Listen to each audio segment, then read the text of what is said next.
चलो बच्चा, अभी हम स्टार्ट कर रहे हैं डिसोल्यूशन के बड़े सम। इलास्ट्रेशन से शुरू कर रहे हैं। तो इलास्ट्रेशन से जब भी हम स्टार्ट करते हैं बच्चा, तो दिमाग में वो रखना है ये डिसोल्यूशन है। डिसोल्यूशन मतलब अभी आप बोलोगे फॉर्म बंद हो जाएगी, तो बैलेंस शीट जो है वो हम नहीं बनाएंगे। क्यों नहीं बनाएंगे? क्योंकि अभी फॉर्म ही बंद हो रही है, इसलिए नहीं बनाएंगे। लेकिन कई सम में बैलेंस शीट दी ही नहीं होगी, हमें गिवन में नहीं होगा, तो हम डिसोल्यूशन से पहले dissolution, balance sheet before dissolution, ऐसा हम वर्ड यूज करके हम बैलेंस शीट बनाएंगे। ध्यान में रखना है, हमें तीन चीज बनानी है। मेनली बड़े सम में तीन चीज बनानी है। फर्स्ट है रियलाइजेशन अकाउंट, दूसरा है पार्टनर्स कैपिटल अकाउंट, और तीसरा है कैश अकाउंट। ये हमें बड़े सम में इतनी इंफॉर्मेशन आपको ध्यान में रखनी है। तो सब में सबसे पहले स्टार्ट करते हैं बच्चा, इंफॉर्मेशन को प्रॉपर पढ़ते हैं। लॉजिक हर बार जैसे हम करते हैं वैसे ही स्टेप बाय स्टेप प्रॉपर करेंगे। और आपको पूरा ये वीडियो देखना है, मतलब आपको पूरा ये टॉपिक देखना है, तो नीचे डिस्क्रिप्शन बॉक्स में सारी लिंक मिल जाएगी, या अबाउट सेक्शन में जाके आपको सारी लिंक मिल जाएगी। स्टार्ट करते हैं बच्चा। जहां पे दिया हुआ है Deepak, Parag and Pranay are the partner sharing profit in ratio in proportion 1/2:1/3:1/6। तो फर्स्ट ऑफ ऑल बच्चा यहां से ही सम को शुरू करते हैं। अभी एक बार पहले पूरा पढ़ लेते, उसके बाद करते, वो ज्यादा ठीक रहेगा। On 31st/5/2016, on that day, balance sheet was not prepared, but the provided following information, जिसमें पहला दिया हुआ है the total asset of a firm is 20 lakh, out of which 40% of current asset, where cash balance of 1 lakh is included। तो यहाँ पे हमें दिया गया है कि वो टाइम पे हमारे पास टोटल एसेट थी 20 लाख। आगे चलते हैं, the liability 3/4 of current asset in which employ provident fund 2 lakh is not included at the time of dissolution of firm, disposal of asset and liability were as follow. और हमें information दी गई है कि कैसे एसेट को रियलाइज किया गया है या कैसे लायबिलिटी को पेमेंट किया गया है। इसके बाद total capital of a firm is reported in the profit sharing ratio of a partner prepared necessary account. समझ में आया बच्चा? सबसे पहले अब हम स्टार्ट कहां से करेंगे वो समझ लो। ये रियलाइजेशन अकाउंट है, ये पार्टनर कैपिटल और ये कैश अकाउंट। ये बैलेंस शीट बिफोर डिसोल्यूशन। कौन सा बच्चा? Before dissolution. तो ये ध्यान में रखना है। तो ये डिसोल्यूशन से पहले हम बैलेंस शीट बनाएंगे। उसके बाद आपको ध्यान में रखना है, आखिर में कोई कैलकुलेशन में बैलेंस शीट बनेगी नहीं। तो बच्चा सबसे पहले जो गिवन इंफॉर्मेशन है रेशियो से स्टार्ट करते हैं। अभी पहले वर्किंग नोट हम सब यहां बनाएंगे, बाद में सब गायब हो जाएगा, तो ये खाली ध्यान रखना है। तो आप बोलोगे सर सबसे पहले दीपक, पराग एंड प्रणय, रेशियो दिया हुआ है 1/2, 1/3 एंड 1/6। अब शांति से समझना, मुझे डिनोमिनेटर सेम करना है। यहाँ पे 6 है तो सारे डिनोमिनेटर को 6 में कन्वर्ट करो। तो यहां मैं 3 से मल्टीप्लाई करूंगा तो न्यूमरेटर को भी 3 से मल्टीप्लाई करूंगा। यहां ऑलरेडी 3 है तो यहां पे 2/2। सॉल्व करोगे तो 3/6, 2/6 एंड 1/6। तो रेशियो आ जाएगा 3:2:1। ये पहला स्टेप आपको क्लियर होना चाहिए, जहां पे हमने रेशियो फाइंड आउट किया। बच्चे ये वर्किंग नोट सारी गायब हो जाएगी, तो आपको स्टेप बाय स्टेप पॉज करके लिखना है तो लिख लेना। दूसरा अब आएगा टोटल एसेट की बात आ रही है। तो टोटल एसेट में बोल रहे हैं यहाँ दूसरी वर्किंग नोट जिसमें हम लेंगे, टोटल एसेट हमारे पास है 20 लाख। तो ये ध्यान में रखना, एसेट 20 लाख बोला ना, तो यहाँ पे लायबिलिटी भी 20 लाख ही होगा। तो हमने पहले यहाँ लिख ही दिया 20 लाख, यहाँ पे लिखेंगे 20 लाख। उसके बाद बच्चा यहाँ पे बोला गया है 20 लाख के बाद out of which 40% of current asset which cash balance of 1 lakh is included। तो अभी बच्चा ये ध्यान में रखना है, यहाँ दो एरो निकलेंगे, एक है फिक्स एसेट, या आप बोलो नॉन करंट एसेट तो भी चलेगा, या फिक्स एसेट या करंट एसेट वर्ड यूज करेंगे। नॉन करंट एसेट आप बोलोगे सर वो आगे के पार्ट में आएगा तब हम वर्ड यूज करेंगे, अभी तो हम फिक्स एसेट कंसिडर करेंगे तो चलेगा। तो यहाँ पे उसका 40% बोला हुआ है, तो ये समझ में आ गया करंट एसेट है, तो ये 60% है, वो नॉन करंट एसेट है। इसमें कोई डाउट होना नहीं चाहिए। आगे चलता है बच्चा, तो 20 लाख का 60% जो होगा 12 लाख, और यहां पे हम बोलेंगे 20 लाख का 40% 8 लाख। यहां पे समझना है, 2 एरो और निकलेंगे जहां पे बोला हुआ है कैश बैलेंस 1 लाख इंक्लूड है, तो हम यहां पे लिखेंगे कैश बैलेंस 1 लाख। तो आप बोलोगे सर करंट एसेट में ऑलवेज कैश बैलेंस इंक्लूड होता है। क्या होता है बच्चा? करंट एसेट में। फिक्स एसेट में वो कैश बैलेंस नहीं होता, क्योंकि कैश क्या होता है बच्चा? कांस्टेंट चेंज होता रहता है। जो एसेट 12 मंथ से कम होती है उसको करंट एसेट बोलते हैं। ऐसे 11th में बच्चा आपने पढ़ा होगा। और यहां पे लिखेंगे अदर करंट एसेट, जिसमें आ जाएगा 7 लाख। तो ये 3 चीज हमने फाइंड आउट की है, वो लिख लेते हैं। फिक्स एसेट, आप बोलोगे करंट एसेट, जहां पे cash balance, other current asset, तो यहां पे लिखा जाएगा 1 लाख, यहां पे 7 लाख, यहां पे 8 लाख टोटल, और यहां पे 12 लाख फिक्स एसेट के आ जाएंगे। ये वर्किंग नोट हमारा काम खत्म हुआ। उसके बाद बच्चा दूसरा जो दिया हुआ है, the liability are 1/3 of current asset, तो अब लिखेंगे लायबिलिटी जो है वो है हमारी 3/4 ऑफ करंट एसेट। जो करंट एसेट बच्चा है कितनी? टोटल करंट एसेट वर्ड होगा तो 3/4 इंटू 8 लाख। अभी बच्चा ये अमाउंट ध्यान में रखना, एक अमाउंट से दूसरी अमाउंट हम जा रहे हैं, तो आप बोलोगे सर यहाँ पे 3/4 सम में दिया था, लायबिलिटी दी थी, करंट एसेट मतलब टोटल करंट एसेट समझना है, वो एक ध्यान में रखना। तो आप बोलोगे सर ये हो जाएगा 6 लाख, जिसमें बोला हुआ है क्या कि 2 लाख जो प्रोविडेंट फंड है वो इंक्लूड नहीं हुआ है। तो देखो प्रेजेंटेशन कुछ इस तरह आएगी, लायबिलिटी होगी वो आप बोलोगे सर यहाँ पे 6 लाख, तो पहले लिख दो एम्प्लॉय प्रोविडेंट फंड जो है 2 लाख। तो अभी बच्चा बचेगा क्या? 12 लाख जो होगा वो पार्टनर्स कैपिटल होगा। क्या होगा? Partners capital. तो 12 लाख को हम डिस्ट्रीब्यूट करेंगे ये रेशियो में 3:2:1, 3:2:1, क्योंकि लास्ट में बोला था कि पार्टनर्स कैपिटल जो है वो प्रॉफिट शेयरिंग रेशियो के हिसाब से है। तो आप बोलोगे सर ये 12 लाख इंटू 3 कितना है? 3 + 2 + 1, तो आप बोलोगे सर हो जाएगा 6, तो ये हो जाएगा यहां से 2 लाख, 2 से इंटू करेंगे तो 6 लाख हो जाएगा। सेम वे यहां पे करेंगे तो कितना हो जाएगा? 12 2, तो यहां पे हो जाएगा 4 लाख, और यहां पे करेंगे तो 2 लाख। बच्चा कैलकुलेशन पार्ट आप ध्यान से कर लेंगे, वो बहुत इंपॉर्टेंट है और एक भी पॉइंट छूटना नहीं चाहिए, हर एक पॉइंट में आपको क्लैरिटी आनी ही चाहिए। ये वर्किंग नोट देख लेना, मैं जो है वो गायब हो जाएगी, जो बहुत इंपॉर्टेंट है आपको यहाँ पे लिखना पड़ेगा। पहला कौन सा है? दीपक, बाद में है पराग, और तीसरा पी। तो मुझे चाहिए पहले 6 लाख, बाद में आप बोलोगे 4 लाख, बाद में आप बोलोगे बच्चा कितना? 2 लाख। इतना होते ही बच्चा बोलेगा sir balance sheet before dissolution हमने कंप्लीट कर दिया है, अब हम क्या करेंगे? तो रियल सम स्टार्ट होगा। तो बच्चा इससे पहले ये वर्किंग नोट सारी गायब हो जाएगी, पॉज करके लिख लो, उसके बाद हम सम स्टार्ट करते हैं। चलो बच्चा अब जो पॉइंट है, हमने क्या क्या अकाउंट बनाए वो ध्यान से समझ लेना। Realisation account, partner capital account, cash account. सबसे पहला हमारा काम क्या होगा? तो ये सम सॉल्व करने का पहला स्टेप जो है वो बैलेंस शीट को क्लोज कर देना है। मतलब सारे अकाउंट जो बैलेंसेस एसेट में दिए हैं, लायबिलिटी में दिए हैं, उसको हम क्या करेंगे? क्लोज करेंगे। तो सबसे पहले बच्चा आप बोलोगे सर यहाँ पे जो है current asset, current non current asset, जो भी एसेट दिए उसके हिसाब से बैलेंस लिखते जाएंगे। तो फर्स्ट ऑफ ऑल बच्चा आपको वो ध्यान में रखना है, असेट को क्लोज करके, असेट को क्लोज करके आप बोलोगे सर हम ट्रांसफर करेंगे रियलाइजेशन अकाउंट के डेबिट साइड। कहां करेंगे? असेट को क्लोज करके रियलाइजेशन अकाउंट के डेबिट साइड। तो आप बोलोगे सर ऐसे तो हमें आपने पहले भी समझाया था कि असेट का बैलेंस क्या होता है, तो आप बोलोगे सर डेबिट क्लोज करके हम कहां ट्रांसफर कर देंगे? तो आप बोलोगे सर रियलाइजेशन में ट्रांसफर कर देंगे। क्लोज असेट क्रेडिट होगा और जो भी अकाउंट हम ट्रांसफर करने वाले, जो अकाउंट का नाम है वहां पे डेबिट हो जाएगा। ध्यान में रहेगा बच्चा, फिर से बोल रहा हूं लॉजिक पे मैं बहुत ध्यान रखता हूं, जिससे क्या बच्चा आपको कोई भी सम हो, खाली अमाउंट चेंज होगी, लॉजिक तो वही सेम रहने वाला है। फिर से सर क्या बोल रहे हैं?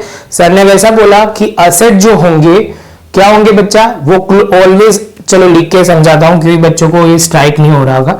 असेट का डेबिट बैलेंस होता है, उसको क्लोज करेंगे तो क्रेडिट हो जाएगा। तो किस में डेबिट होगा? तो ये अकाउंट है हमारे रियलाइजेशन अकाउंट में। आई होप बच्चा मैं आपको समझा पाया हूं। नहीं समझ में आ रहा तो वो जनरल एंट्री क्लियर कर लो तो हो जाएगा आपका काम। तो यहाँ पे बच्चा आप बोलोगे सर सिंपल है, फिक्स एसेट जो है वो हम लिख देंगे, यहाँ पे 12 लाख लिखी जाएगी। सेम वे आप बोलोगे सर लिखो अदर करंट एसेट, तो यहाँ पे हमने लिखेंगे अदर करंट एसेट जो है हमारी 7 लाख। अब बच्चा बोलेगा कि सर आपका कैश बैलेंस है वो यहाँ लिख दो, तो नहीं बच्चा हम नहीं लिखेंगे, क्योंकि उसके लिए हमने स्पेसिफिक अकाउंट बनाया जिसका नाम है कैश अकाउंट, और उसमें हम डेबिट साइड पे जाके लिखेंगे to balance BD opening balance, जिसको हम वर्ड यूज करेंगे 1 लाख। हमारे पास 1 लाख रुपीस का बैलेंस है। जैसे ये पॉइंट कंप्लीट होता है बच्चा, दूसरा आएगा लायबिलिटी में है कैपिटल, तो हम सबसे पहले यहां पे लिख देंगे credit side by balance BD 6 lakh, 4 lakh और 2 लाख। जैसे ये कंप्लीट करते हैं तो आप बोलोगे सर ये हमारी लायबिलिटी में ये भी खत्म। अब लायबिलिटी में 2 चीज है जिसमें अकाउंट नहीं ओपन हुआ है, मतलब इसमें कोई अकाउंट नहीं है, तो हम लिख देंगे सीधा रियलाइजेशन अकाउंट में। लॉजिक बहुत सिंपल है, लायबिलिटी का ऑलवेज क्रेडिट बैलेंस होता है। इसको क्लोज करके डेबिट साइड हम ट्रांसफर करते हैं। फिर से एक बार, लायबिलिटी को क्लोज करके हम क्या करेंगे, तो डेबिट साइड, तो लायबिलिटी में डेबिट और जो अकाउंट में हमें क्रेडिट करना है वहां पे हम ट्रांसफर करेंगे, जिसमें आप बोलोगे सर लायबिलिटी अकाउंट यहाँ पे रियलाइजेशन में होगा, और एम्प्लॉय प्रोविडेंट फंड जो है वो भी ट्रांसफर हो जाएगा, जो होगा 2 लाख और ये होगा 6 लाख। ये बच्चा हमारा काम खत्म। ये पॉइंट जैसे क्लियर होता है बच्चा, अब दूसरा स्टेज शुरू होता है। कौन सा वाला? तो अब जो एडजस्टमेंट दिए हुए हैं वो समझना है। एडजस्टमेंट में आपको असेट रियलाइजेशन के रिलेटेड बोला होगा और लायबिलिटी के पेमेंट के रिलेटेड बोला होगा, जिसमें बहुत सिंपल सी बात है बच्चा, जो आप करोगे पेमेंट करोगे तो कैश में आएगा, या कोई पार्टनर पे कर रहा है तो उसके अकाउंट में क्रेडिट होगा। सेम वे असेट रियलाइज होगा तो कैश में पेमेंट आएगा तो डेबिट साइड, या कोई पार्टनर ले जा रहा होगा तो डेबिट साइड। बाकी आपको सिंपल ध्यान में रखना है, असेट यहाँ डेबिट है तो हो जाएगी क्रेडिट, और लायबिलिटी जो क्रेडिट है वो हो जाएगी डेबिट। वैसे भी याद रख सकते हो बच्चा, मुझे तो अलग अलग रास्ते आपको दिखाने हैं, बाकी आपको जो भी रास्ता इजी हो पड़ता है वो आप ले सकते हो। बाकी मैं तो बहुत सारे एंगल से बोलूंगा, क्योंकि ये वीडियो है तो उसमें मैं शार्प वो बहुत सारे पॉइंट कवर कर रहा हूं, लेकिन आपको जो इजी हो वही आप पकड़ना। चलो बच्चा, तो अभी आगे चलते हैं। अब है हमारे में इंफॉर्मेशन वो कुछ दिया हुआ है कि फिक्स एसेट, हम जो पॉइंट पढ़ रहे हैं वो सेकंड पॉइंट के नीचे दिया हुआ है 4 पॉइंट, वो समझते हैं। 120% of fix asset are realise while the 80% of non current are realise. कहने का मतलब बहुत साफ है, जो एसेट रियलाइज हुई है वो थोड़ी ज्यादा हुई है फिक्स एसेट, और करंट एसेट की कम हुई है। तो हम यहाँ पे लिखेंगे सबसे पहले, तो आप बोलोगे सर यहाँ पे हम लिखेंगे कैश अकाउंट, और यहाँ पे हम लिखेंगे पैसे आ रहे तो रियलाइजेशन अकाउंट, जिसमें पहली एसेट जो नाम है वो फिक्स एसेट है।